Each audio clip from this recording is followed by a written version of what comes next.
এবার কিন্তু ঘরের মধ্যে এসে গুলি করবে, ওই 4 বছর তারা আপনাদের লোককে ফাঁসি দেবে, আমাদের ফাঁসি দেবে। এটা কি আমরা চাই?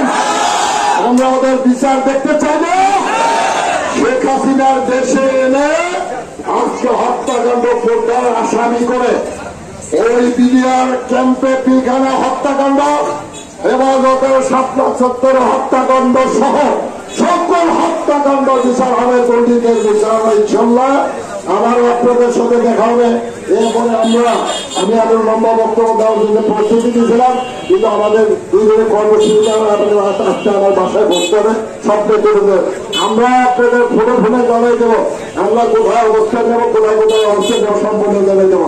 এবার মাত্রা মিটিংটা করে গেলে তারাই মারা মিটিং দেবো। আমি আপনাদের সকলে আমার স্বাস্থ্য কামনা করছে, দীর্ঘায়ু কামনা করছে, এবং পাশাপাশি আপনাদের সব পরিবারে দীর্ঘায়ু কামনা করে, সুস্বাস্থ্য কামনা করে আমাদের তারুণ্যের হকদার তারেক রহমান জিন্দাবাদ, বেগম খালেদা জিয়া জিন্দাবাদ, শহীদ জিয়া অমর হোক, সকলকে ধন্যবাদ।